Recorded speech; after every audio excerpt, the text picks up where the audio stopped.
Welcome to Real World Peaceful Parenting, a podcast for parents that are tired of yelling, threatening, and punishing their kids. Join mom and master certified parent coach Lisa Smith as she gives you actionable, step-by-step strategies that'll help you transform your household from chaos to cooperation. Let's dive in.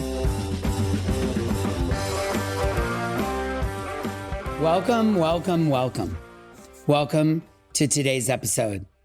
I am so excited to be with you here today. And I'm sure you would agree with this statement and agree with me that December can be a lot, right? The month of December. I know everyone talks about the magic of the holidays. I get it. I love them too. I mean, there's the school plays, the caroling, the family parties. In my case, the kickoff of the college basketball season, the cookie decorating, the matching pajamas on Christmas morning. And yes, those moments can be magical. But you and I both know what else December is. It's overstimulated kids who can't regulate sometimes, packed schedules that leave zero downtime, sugar-fueled meltdowns in Target, fights over who gets to put the star on the tree, kids who won't put their fancy clothes on for the family photo, bedtimes that go completely out the window. And you're standing in the middle of all of it, trying so hard to create those magical moments while managing the chaos. I know, I see you. You spend December trying to keep everyone fed, trying to get that one Christmas card photo where everyone's smiling and looking at the camera at the same time. I know you're making sure presents are purchased, wrapped, and mailed on time. You're addressing Christmas cards maybe at 11 p.m. because that's the only quiet moment you get. You're also trying to keep the tree looking perfect even though your toddler keeps rearranging the ornaments or the cat keeps knocking the glass ornaments on the ground. And it's also your job to remember teacher gifts for 3 different teachers, and you're probably coordinating travel plans or hosting family or navigating complicated family dynamics with in-laws who have opinions about everything. And you're trying to make memories while also making sure homework still gets done and everyone has clean socks. Am I right? And somehow, in the midst of all this, it's your job to stay calm when your child has an absolute meltdown because they broke their candy cane. Again, I see you and I get it. And if you're feeling stretched thin right now, and honestly, I don't know how you couldn't be, if you've already yelled way more than you wanted to this month, and if you're wondering how you're going to make it through the next few weeks without completely losing it, well, I'm here for you and I've got the solution. Here's what I want you to know. You're not failing. December is genuinely hard on the nervous system, on yours and your kids. So this month, I wanted to give you a gift. This month, I've curated 4 episodes that really hit home on helping you and your kids' nervous systems stay regulated. And I'm calling it your December Calm and Connection Toolkit. And it's my gift to you all month long. Now, these are the specific tools that will help you find peace through the chaos and stay connected to your kids all month long. I've curated 4 episodes that cover how to stay calm when your kid is melting down, and so are you, why you get triggered, and the psychology behind your big parenting reactions. That's a 2-part series. And then finally, why your kids can't listen even when they desperately want to. I picked these episodes to help you understand your nervous system, your triggers, and your kid's developing brain. And they're going to roll nicely into January, where I'm going to give you a brand new 5-week series on setting and holding to limits with a strong spine and soft heart. But right now, let's focus through December on finding the calm and the connection. Yeah? Awesome.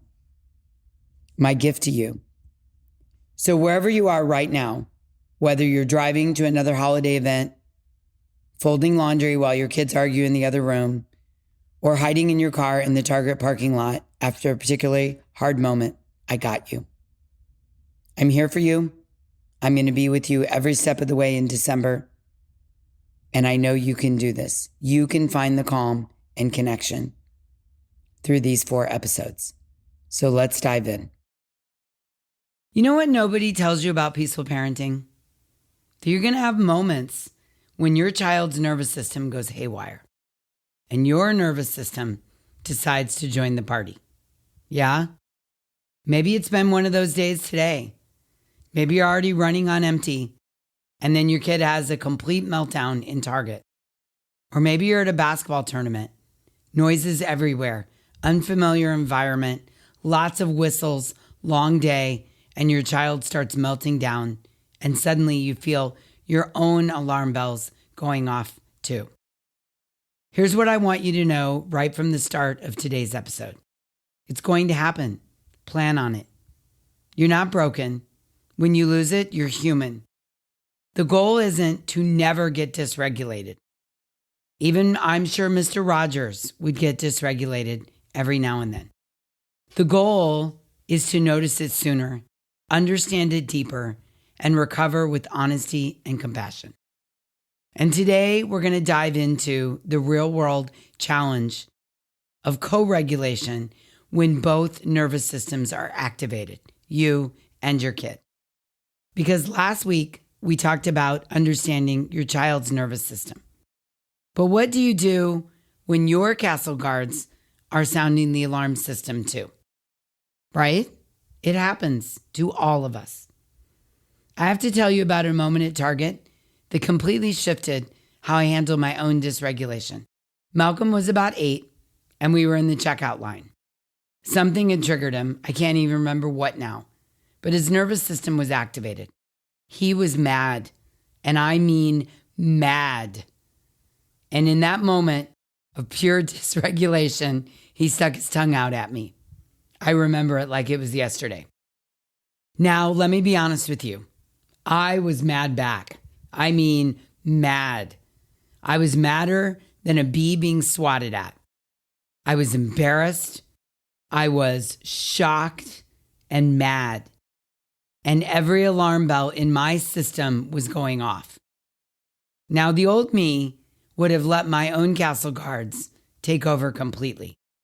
I would have reacted from that place of, how dare you disrespect me like that? But you know what happened instead? For one of the first times, I caught myself. I paused and I gave the CEO part of my brain a minute to catch up.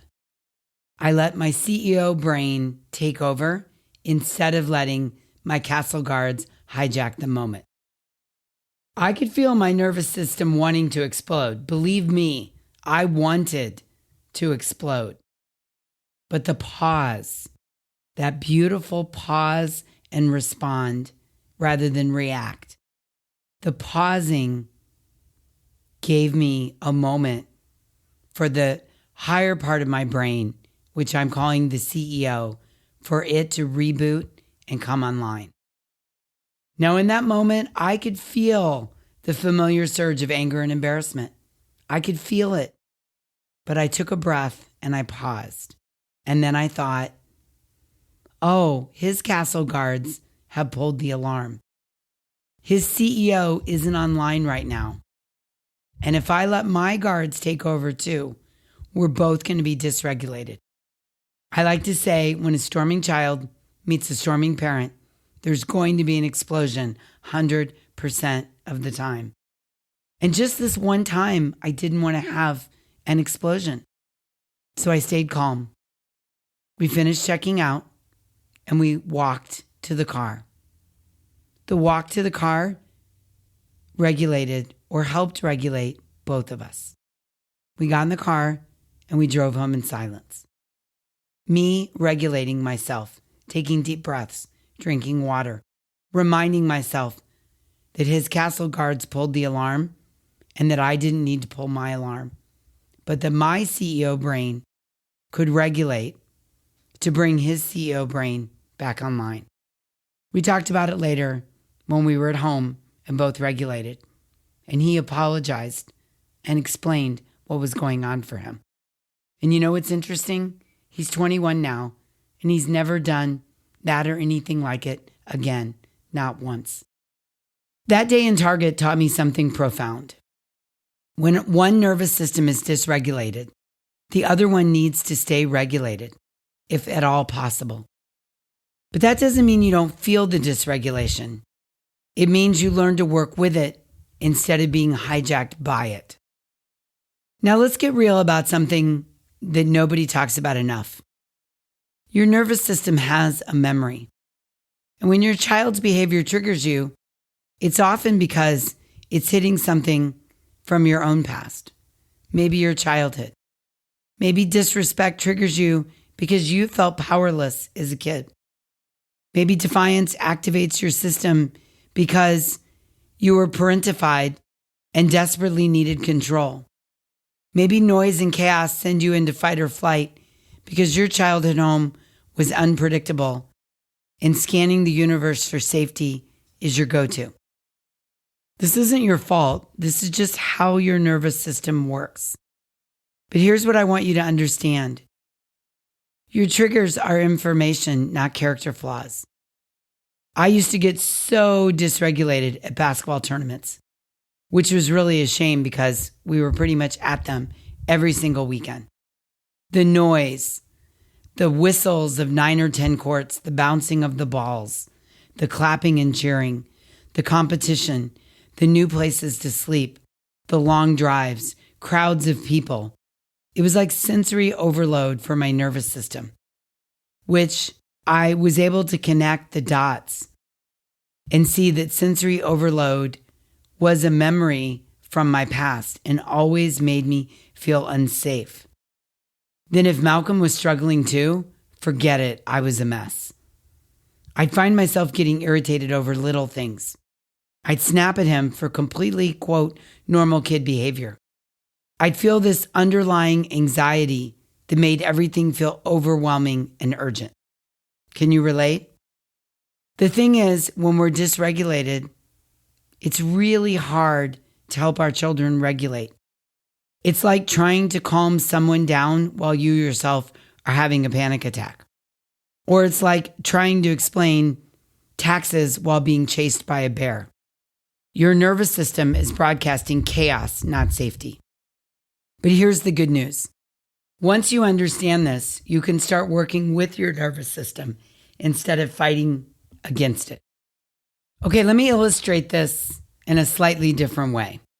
You know how on airplanes, the flight attendant goes out of their way to tell you to put on your own oxygen mask first so you can breathe before you're helping your kid or kids? Well, nervous system regulation works exactly the same way. You cannot, and I repeat, cannot regulate or co-regulate or help regulate your kid's nervous system when yours is activated, when your alarm bell is going off. But what you can do is learn to recognize your own alarm bells and have a plan for when they go off. So first you regulate yourself, and then and only then do you offer your kids co-regulation. So let's talk about that plan. Here are my go-to 30-second regulation techniques that I actually use every day. Tool number 1, I put my hand on my heart and I name what's true. I literally put my hand on my heart and say out loud, I'm overwhelmed. This is a lot. I want to run away. Naming it out loud softens the shame spiral and helps my nervous system feel seen. I'm calling out what the guards are doing, and it's very helpful. Tool number 2, I call the water reset. I always have water with me. Shout out to my hydro jug. And I take 3 sips, one after the other. It's not magic, it's biology. The cold water and the intentional swallowing helps shift my nervous system state. Tool number 3, box breathing against the wall. I'll find a wall and press my hand against it for grounding and then do box breathing. In for 4, hold for 4, out for 4, hold for 4. The wall gives my body something solid to lean into, while the breathing helps regulate my nervous system. Tool number 4, the bathroom reset. Sometimes I just need to walk away, go into the restroom, and splash cold water on my face. No deep spiritual meaning here, just basic nervous system biology. Cold water activates your parasympathetic nervous system. Now, the key is having these tools ready before you need them. Pick 1 or 2 and practice them during calm moments so they're available when your castle guards are sounding the alarm. Now, let's talk about what happens when you don't catch yourself in time, because that happens to all of us. When you do let your castle guards take over and you find yourself in a full-blown family nervous system activation, first, I want you to take a deep breath and remember, this is going to happen. It's not a sign you're failing, it's a sign you're human. Let me share a story from one of our Hive members that perfectly shows what this looks like in real life. Let's call this mom Nicole. She had a terrible morning. She was running late, couldn't find her keys, spilled coffee on her work clothes. Can you visualize that? Her nervous system was already in fight or flight mode before her 10-year-old son even woke up. Then her son tromps downstairs and immediately starts complaining about breakfast. I don't want this. This is gross. You never make anything good. And that's when Nicole's castle guards took over. She snapped. Are you kidding me right now? I'm doing the best I can. You're being ungrateful, rude, and disrespectful. Her son escalated right back with his castle guards. You're mean, I hate you, and you're the worst mom ever. And suddenly they were both screaming. 2 dysregulated nervous systems feeding off each other's chaos. Nicole felt terrible even as it was happening, but she couldn't stop herself. Her son was now crying and she was yelling, and they were both completely in fight or flight mode. Because of the work that she had been doing in the Hive, Nicole finally realized what was happening. She stopped mid-sentence and said, wow, we're both having a really hard time right now. I need to take a break. So she went to her room for 5 minutes. She took some deep breaths and she splashed cold water on her face. When she came back, her son was still upset but not screaming. And she said, I'm sorry I yelled at you. I was already feeling overwhelmed this morning. And when you were upset about breakfast, my feelings got too big. And that wasn't fair to you.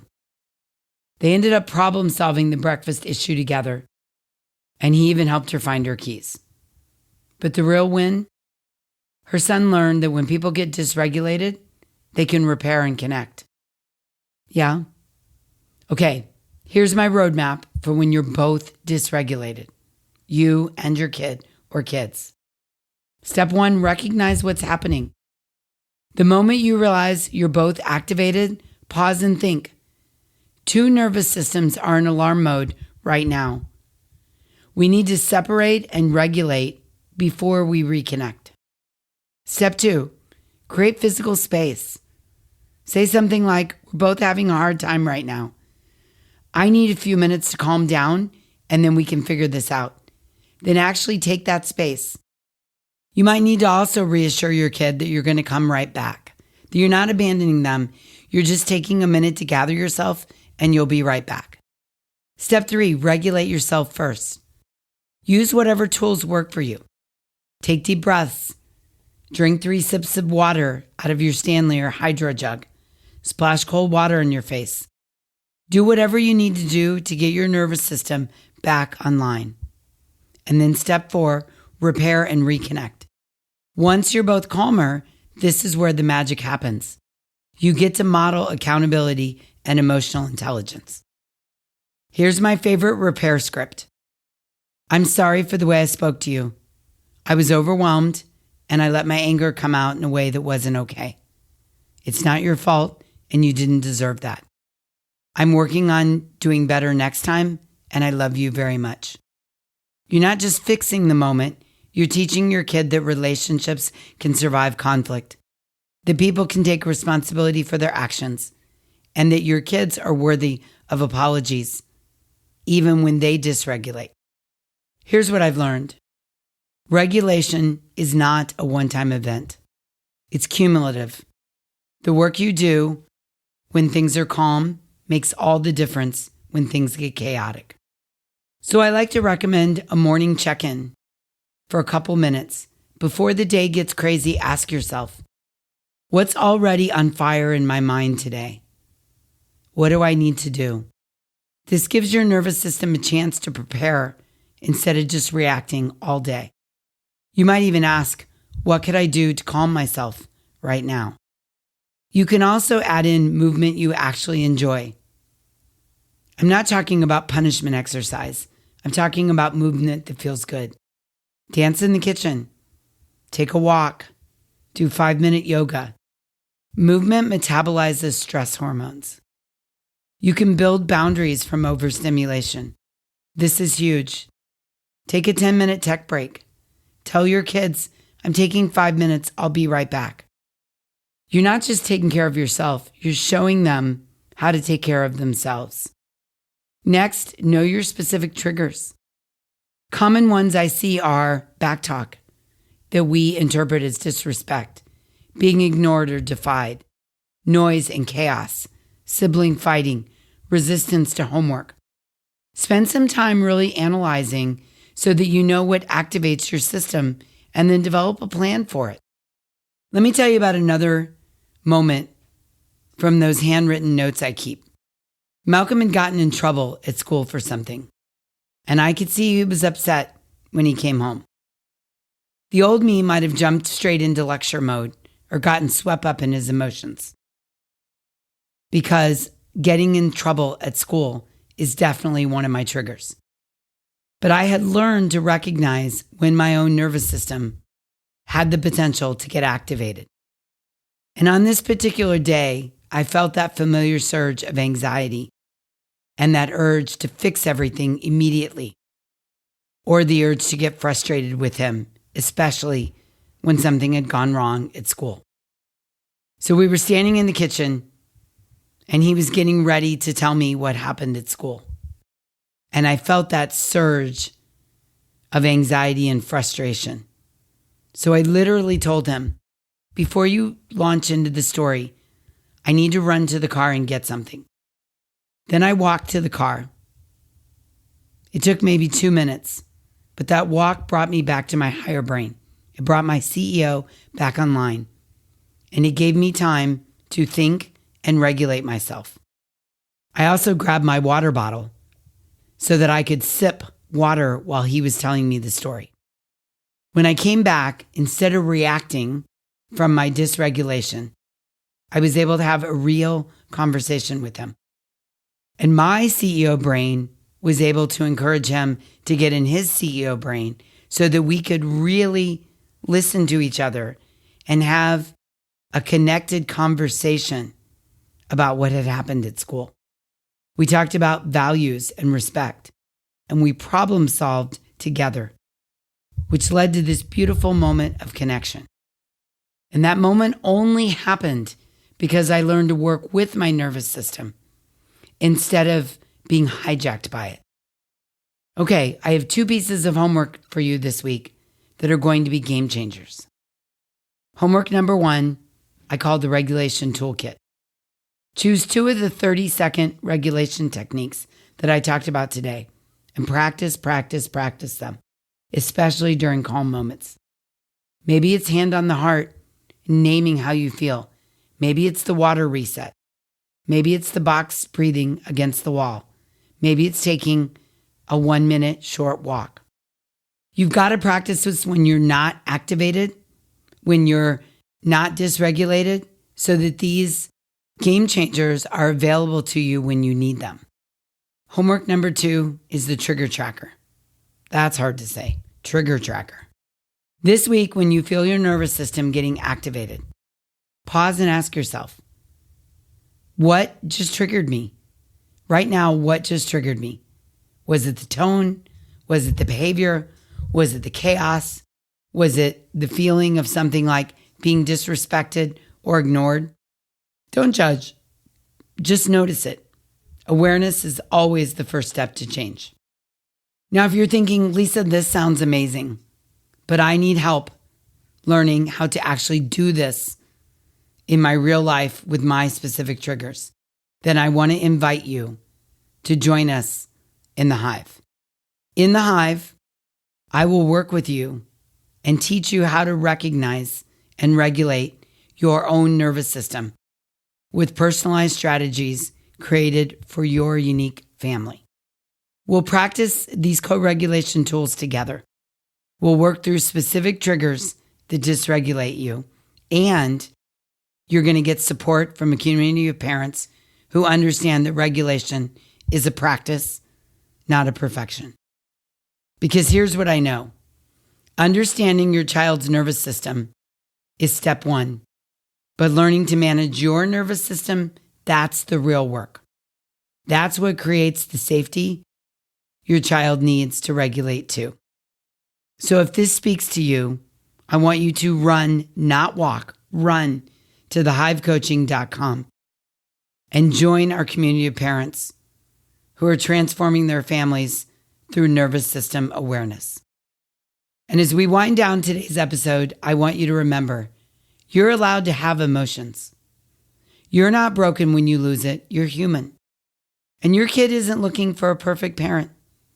They need a parent who's willing to grow, to repair, to model what it looks like to work with your nervous system instead of being hijacked by it.